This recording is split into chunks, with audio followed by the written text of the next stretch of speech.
Computer.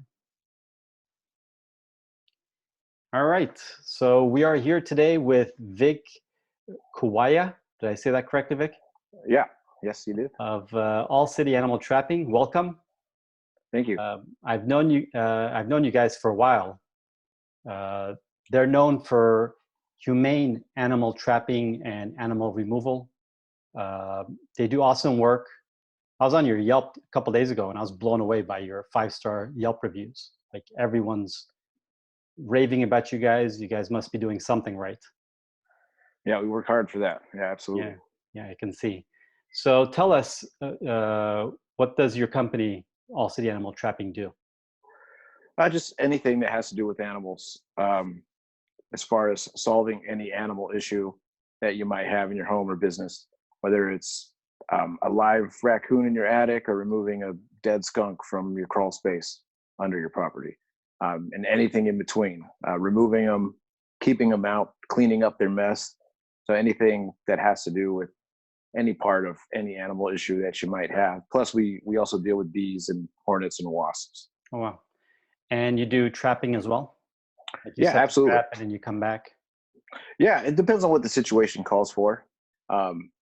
If you had an animal in your garage, we would probably just close the door behind us and not come out until we had it in the trap. Just remove it by net or hand or snare. A lot of times animals aren't there. They're adept at hiding. They're not trying to be seen, and we're forced to set traps in some situations. And then there's a pheromone treatment that we can do to guarantee to get a mother, like raccoon, for instance, to remove herself and her entire litter on her own.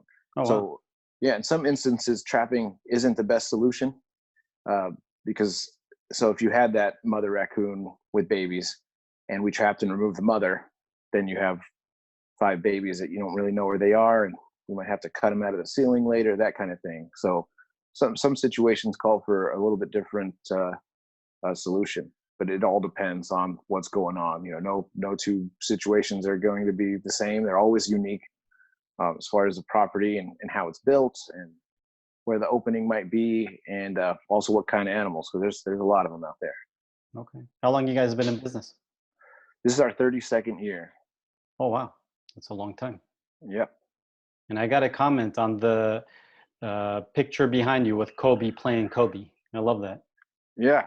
We're a small company that started off family owned and run, and we're all born and raised right here. So big Dodger and Laker guys, and Awesome.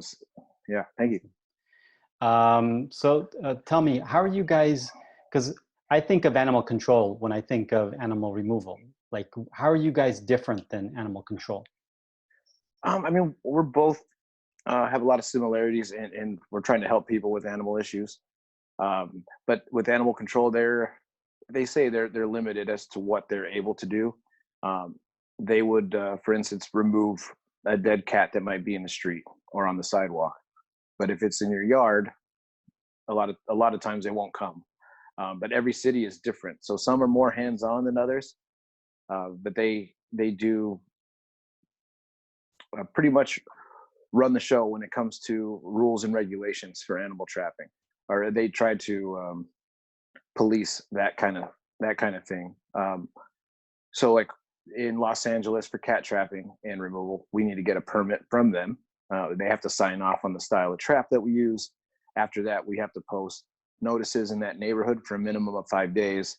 Then they issue us a permit. Then we can go ahead and start trapping. So they need to make sure that they have the facilities or the room for any animals that we would bring there later. And without that, then we can't do it. Cats are pretty much protected in Los Angeles, so the rules are a little different for cats. But animal control is they're open all the time, and they're usually out to try and help you as best they can. But I would say we're more available, um, and we operate every day. Actually, they're closed every Monday, but yeah, I mean, we both try to do the same things as far as helping people, but I think we're a lot more hands on. They won't go into your house or under your house or on your roof or on your property. If it's on your property, it's your problem, according to them most of the time. So Are they open these days since there's coronavirus? Are they still? They have not been. So we haven't been able to get a permit, and they're not accepting animals at the moment. Okay. So a lot of different jobs that we would normally do, we haven't been able to because of those things. Okay. And you said coming into the house, given the current situation, is it safe for your employees to come inside of the house of someone to remove? Like what steps are you taking to make sure that everybody's safe? I would just make sure we take all the precautions that they tell us to, you know, as far as masks and gloves and booties on the shoes and stuff like that. But customers will let us know if they want us in their house beforehand or not, or you know, some will say that they'll wait and until things clear up a little bit. But we're also, I mean, we don't force anybody or anything like that as far as our guys. So they're all well aware. A couple of guys have taken off a month or two when this whole thing started, and that was fine with us. And there was plenty of guys who, we're prepared to wear a little more protective gear, I guess what you could say, while at work. All of our guys already have, you know, respirators and gloves and all that. We pretty much live in crawl spaces and attics. Oh, We, okay. yeah, we operate in dirty areas all the time and deal with wild animals. So all of our guys already had masks and a box of gloves and, you know, a lot of other, and booties, because, you know, we're crawling under houses and then don't want to track anything into your living room or anything like that. So it was just a little, I guess, more frequently wearing that gear as opposed to, you know, trying to get to be in close proximity with the customer. And now it's a little more distant, which is fine, because a lot of our animal issues that we solve are outside and we don't really need to go inside. But if we do, you know, need to get in the attic and the access is inside, then, you know, our guys will ask them, are you comfortable with me doing it? Or let them know beforehand, you know, if the problem's in the attic, you understand. So there's no surprises. People not know. really. Good. No, I don't think so. And people know as well. They know that for someone to solve this problem, that they need to come in the house, you know. But like I said, some people will wait it out. More people, or more than not, they want us to come out right away and same day service, and we offer that. So it's been pretty busy. Awesome. So how can people find you?